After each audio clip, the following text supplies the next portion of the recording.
नमस्कार दोस्तों, मेरा नाम है प्रदीप चौहान। बात समझनी है तो पूरी सुननी होगी। दोस्तों, राहुल गांधी ने कल एक बयान दिया। उस बयान ने बहुत सारी चीज़ें कवर करी, लेकिन राहुल गांधी ने उस बयान के तहत जो जो बोला उसने पूरी मोदी सरकार को हिला कर रख दिया है। यानी आप यूं कह सकते हो कि पूरा सिस्टम इस वक्त हिला पड़ा है, क्योंकि राहुल गांधी ने जो कहा है उसके अंदर वो कोई छोटे मोटे नेता ने नहीं कहा।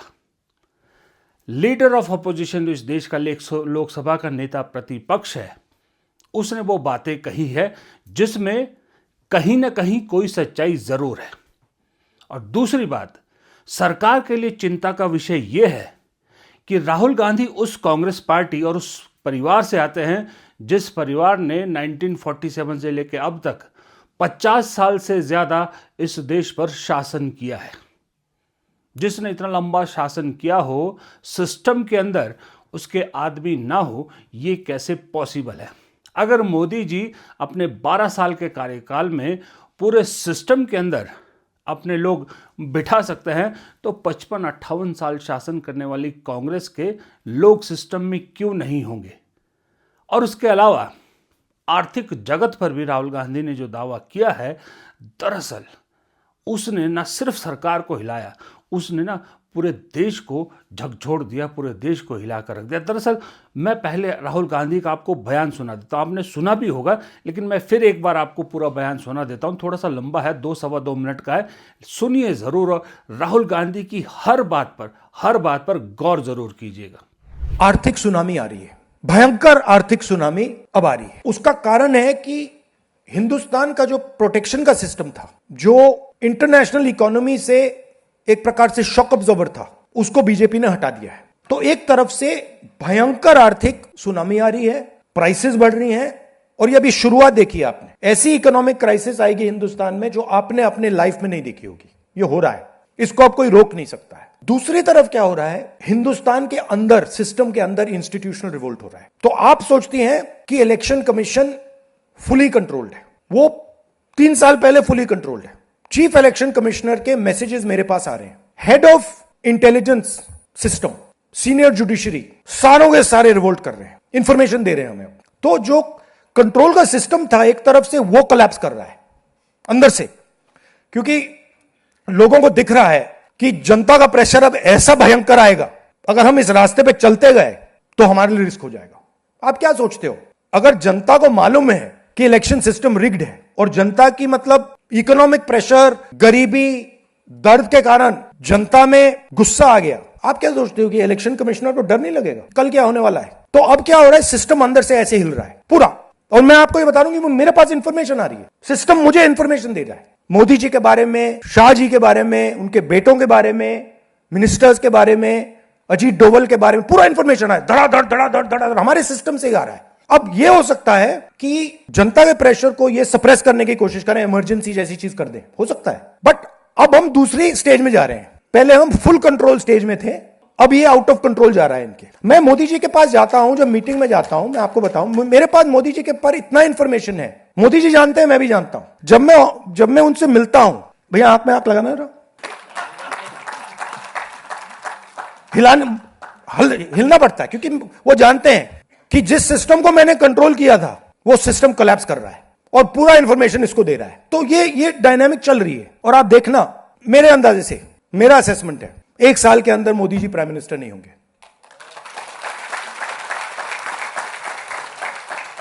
राहुल गांधी शुरुआत करते हैं कि इकोनॉमिक सुनामी, आर्थिक सुनामी आने वाली है, और खत्म करते हैं 1 साल के अंदर मोदी जी देश के प्रधानमंत्री नहीं रहेंगे।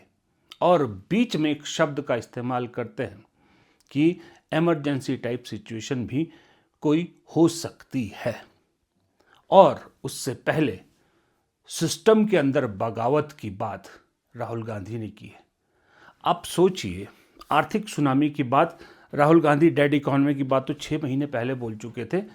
उसके बाद धीरे धीरे अपनी उस बात पे कायम है।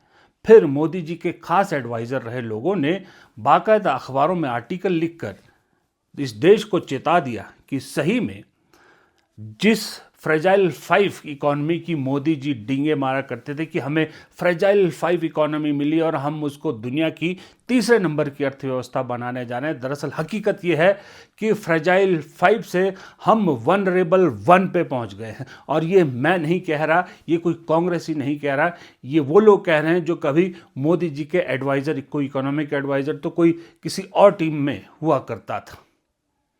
2-3 आर्टिकल छपे हैं, आपने पढ़े होंगे, उनके नाम भी आप जानते हैं। फ्रेजाइल 5 से सीधा वनरेबल 1 पर। तो आर्थिक सुनामी की राहुल गांधी की बात तो यहीं सच साबित हो जाती है, इसमें काफी हद तक सच्चाई है। अब सुनामी शब्द बड़ा हो सकता है, लेकिन आर्थिक संकट तो कहीं ना कहीं जरूर है। एशिया की वर्स्ट परफॉर्मिंग करेंसी हमारी है। हमारी जीडीपी ग्रोथ को बहुत नीचे आंका जा रहा है। हर चीज में भारत निचले पायदान पर है इस वक्त। तो इकोनॉमिक या आर्थिक सुनामी आने के लिए इससे ज्यादा और किस चीज का इंतजार है? यही सब आशंकाएं तो होती है। फिर राहुल गांधी ने कहा कि 1 साल के अंदर मोदी जी 1 साल से ज्यादा प्रधानमंत्री नहीं रहेंगे। उससे पहले उन्होंने जो कहा कि इमरजेंसी टाइप की सिचुएशन आ सकती है, और उससे पहले, जैसे मैंने पहले कहा, सिस्टम के अंदर की बगावत। यहाँ ये जो सिस्टम के अंदर की बगावत है ना, इसने पूरी खलबली ज़्यादा मचा दी है।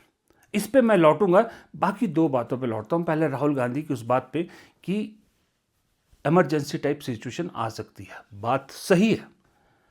देश की अगर आर्थिक हालत पूरी हाथों से निकल गई तो हो सकता है कि मोदी जी वाकई में इमरजेंसी टाइप के किसी ऑप्शन को चुने, क्योंकि जिस तरह से इस वक्त आप देख रहे हैं देश में पार्टियों को तोड़ा जा रहा है, और जिस तरह से 1/3 मेजोरिटी के लिए पुरजोर कोशिश की जा रही है, चाहे वो राज्यसभा हो चाहे लोकसभा हो, देश जाए भाड़ में, 1/3 मेजोरिटी किसी तरह चाहिए। जिस तरह से उस पर फोकस किया जा रहा है, वो तो डेस्परेट, ये दिखाता है कि डेस्परेट एक्शन सरकार ले रही है ताकि कोई इमरजेंसी टाइप सिचुएशन आए तो उसके लिए किसी तरह का दबाव या किसी तरह का ऑपोजिशन उनके खिलाफ ना हो, वो आसानी से बिल पास करवा सके।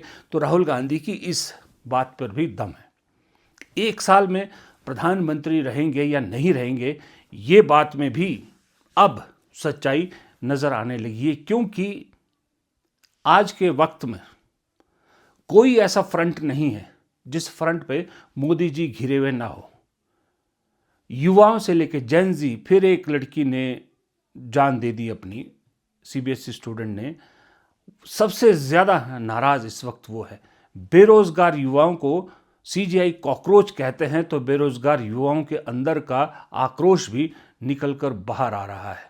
महंगाई ने, पेट्रोल डीजल के बढ़ते दामों ने आम आदमी की कमर तोड़ दिया, उसका रोष बाहर निकलते हैं। अब ऐसी हालत में भी अगर आप चुनाव करवाते हैं और चुनाव जीतते हैं, तो लोगों को कतई विश्वास नहीं रहेगा कि ये चुनाव आप सही मायने में जीत रहे हैं या आपको जितवाया जा रहा है, कोई सिस्टम के तहत जिताया जा रहा है।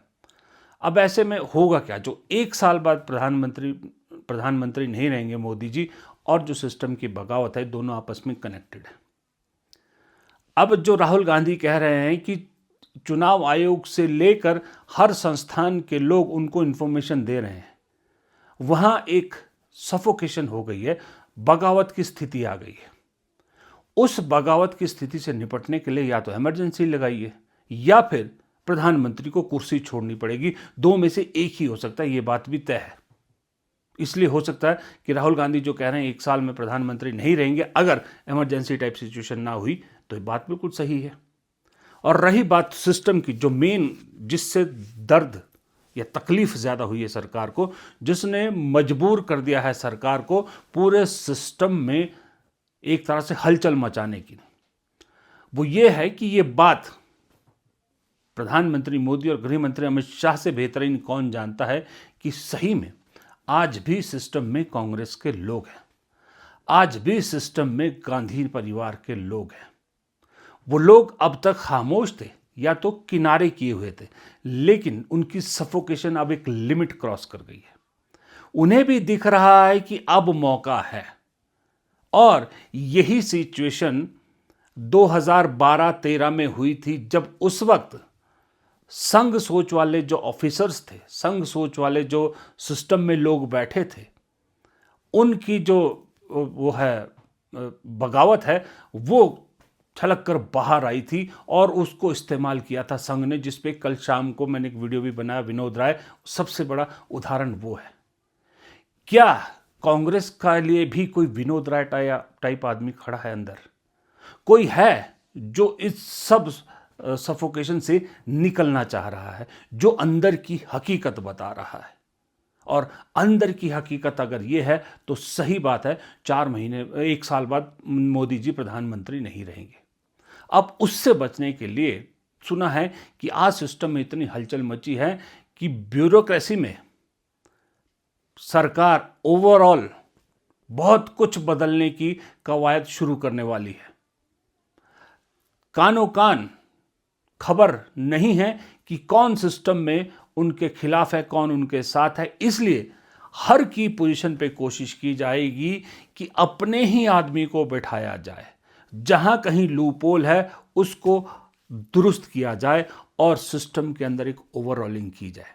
ये कवायद शुरू कर दी गई राहुल गांधी के एक दावे के बाद से, और दावे में दम है। ये बात तो अब इतने साल की पत्रकारिता करने के बाद समझ में ही आता है कि अगर लीडर ऑफ अपोजिशन, वो भी राहुल गांधी जैसा, जो फालतू की जुमलाबाजी नहीं करता, जो फालतू के दावे नहीं करता, अगर वो कह रहा है तो अगर इसमें मैं कहता हूं 100% छोड़िए, 10% भी सच्चाई है तो वो खतरनाक है मोदी जी की सरकार के लिए और मोदी जी के लिए। ये बात मोदी जी को समझ में आ गई है। दरअसल मैं आपको बताता हूं कि मोदी जी जो सिस्टम के अंदर पुराने अधिकारी या कांग्रेस के वफादार अधिकारी या गांधी परिवार के वफादार अधिकारी बैठे हैं, वो शायद इतने खतरनाक ना हो आपके लिए जितने खतरनाक आपके खुद के लोग हैं। मैं ये कहता हूं कि अगर राहुल गांधी की बात में सच्चाई है, राहुल गांधी की बात में दम है, वो दावे बेशक झूठे करो, लेकिन अगर उनकी बात सच साबित होती है और 1 साल बाद मोदी जी प्रधानमंत्री नहीं रहते हैं, 1 सवा साल बाद, तो उसके लिए मैं सबसे ज़्यादा जिम्मेदार इन 4 चेहरों को मानूंगा। मोदी जी को ये 4 चेहरे ले डूबेंगे। पहला चेहरा इस देश की, इस सरकार को हिलाएगा, डुलाएगा, गिराएगा, या मोदी जी को हिलाएगा, डुलाएगा, उसका सबसे बड़ा कारण होगा इस देश की बिगड़ी आर्थिक हालत। और इसकी सबसे बड़ी जिम्मेदार होंगी हमारी वित्त मंत्री निर्मला सीतारमण। संसद में बड़े खुश होकर, बड़े हंसते हुए, बड़े कटाक्ष अंदाज में कहा था ना, I don't want to be like Manmohan Singh. Manmohan Singh कहां और आप कहां? मनमोहन सिंह ने 0 से देश को उठाया था, आपने शिखर पे बैठे देश को डुबो दिया है। सबसे पहली कल्प्रिट मोदी जी की कुर्सी जाने की और इस देश की बर्बादी की अगर कोई होंगी तो निर्मला सीतारमण है, कि जो वित्त मंत्री होते हुए जिन्हें समझ में नहीं आया कि इस देश की वित्तीय हालत कितनी कमज़ोर होती जा रही है। FDI 0 हो चुका है आपके पास, फॉरेन से जो फॉरेन रिजर्व आपका ख़त्म हो रहा है, आपके पास कोई चारा नहीं है। प्लान सी या डी तो छोड़िए, आपके पास प्लान बी भी नहीं है किसी भी सिचुएशन से निपटने के लिए। एक ईरान, अमेरिका, इजराइल के बीच में एक युद्ध होता है और उस युद्ध ने आपकी पूरी आर्थिक हालत हिला दी, आपके पूरे दावों की पोल खोल दी। तो ऐसा वित्त मंत्री मोदी जी को आज भी प्यारा अगर है, तो फिर जब कुर्सी नहीं रहेगी तो यही निर्मला सीतारमण सबसे पहले आपको विदा करने वालों में होंगी। दूसरे, आज भारत की जो स्थिति है वो किस वजह से, आर्थिक हालत भी खराब हुई, किसकी वजह से खराब हुई? वो इसलिए खराब हुई कि इस भारत की एक छवि थी गुटनिरपेक्ष। कोई भी कन्फ्लिक्ट होता था, पूरी दुनिया के देश भारत की तरफ देखते थे कि भारत मीडिएशन करेगा, भारत कुछ इसका सलूशन निकालेगा, क्योंकि भारत किसी एक की तरफ नहीं झुकता है, वो न्यूट्रल रह के सारे फैसले करता है और अपने जो कदम उठाता है। उस देश को आपने एक ऐसी विदेश नीति और ऐसे लचर विदेश मंत्री की वजह से खड़ा कर दिया एक जगह पर जहां क्लियरली दिख रहा कि आप अमेरिका के पिट्ठू बने हुए हैं, इजराइल के पिट्ठू बने हुए हैं और आपने इस गुटनिरपेक्ष देश की छवि कुछ और ही बना दी। तो ऐसे विदेश मंत्री जिसकी विदेश नीति इस देश के इतिहास में सबसे खराब रही हो, मोदी जी की विदाई के दूसरे कल्प्रिट एस जयशंकर हमारे मौजूदा विदेश मंत्री होंगे। तीसरे कल्प्रिट मोदी जी मैं बताता हूं आपको कौन होंगे। तीसरे कल्प्रिट होंगे आपके चहेते, आपके दिल के करीब, लेकिन इस देश के लिए नासूर बन चुके इस देश के मौजूदा शिक्षा मंत्री धर्मेंद्र प्रधान।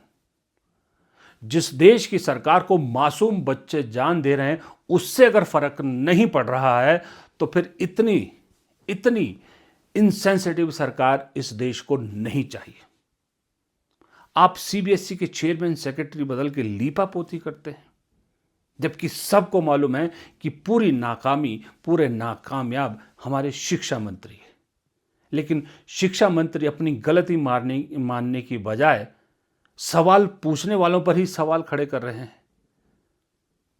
देश की जनता, देश के पेरेंट्स, देश के बच्चे इस वक्त कह रहे हैं कि अपने शिक्षा मंत्री को इस्तीफा देना चाहिए, ऐसा शिक्षा मंत्री हमको नहीं चाहिए। लेकिन मोदी जी ने दिल के करीब उनको लगा रखा है, इसलिए जब मोदी जी की विदाई होगी तो ये शिक्षा मंत्री धर्मेंद्र प्रधान भी उसमें बहुत बड़ा कारण होंगे। और चौथा कारण, फिर एक और मोदी जी के दिल के करीब, जिन्होंने सही में ये तीन जो मैंने आपको गिनाए ये तो सरकार के लेवल पे नुकसान पहुंचा है। जो चौथा है उसने मोदी जी को पर्सनली ज़्यादा नुकसान पहुंचाई, क्योंकि मोदी जी की इमेज को बहुत बड़ा नुकसान उस आदमी की वजह से लगा जिसका नाम है हरदीप पुरी। ना हरदीप पुरी आपके मंत्री होते, ना एप्स्टीन फाइल में हरदीप पुरी का जिक्र आता, ना फिर एप्स्टीन फाइल के जरिए आपको लपेटा जाता, ना राहुल गांधी मोदी जी पर निशाना साधते और ना ये पेट्रोलियम क्राइसिस में इतना लचर मंत्री देखने को मिलता। लेकिन हरदीप पुरी भी मोदी जी को पसंद है। ये सारे लोग, ये चारों के चारों लोग दरअसल यूं लग रहा है कि मोदी जी की कुर्सी के चार पाए खींचने में लगे हुए। ये चारों मंत्री मोदी जी के पाए खींच रहे हैं और अकेला एक मंत्री है, गृह मंत्री अमित शाह, जो कुछ ना कुछ जुगाड़ करके दूसरी पार्टियों को तोड़ के कुछ सिस्टम में हिलजुल करके नए पाए लगाने की कोशिश करते हैं। अब अकेले अमित शाह एक पाए पे कब तक टिका पाएंगे? जब ये चार लोग आपके कुर्सी के चार पाए खींच लेंगे तो राहुल गांधी की बात तो यूं ही सच हो जाएगी ना कि 1 साल बाद मोदी जी की टाटा बाय बाय हो जाएगी। लेकिन मुझे उससे ज़्यादा संभावना वो लग रही है जो राहुल गांधी ने उससे पहले कहा कि शायद इमरजेंसी टाइप की कोई सिचुएशन आ जाए। वक्त किस करवट बैठता है वो तब देखेंगे। फिलहाल इस वीडियो को यहीं ख़त्म करते हैं। वीडियो पसंद आया तो लाइक कीजिएगा, शेयर कीजिएगा, कमेंट बॉक्स में अपनी राय ज़रूर दीजिएगा और चैनल को सब्सक्राइब ज़रूर कीजिएगा। नमस्कार।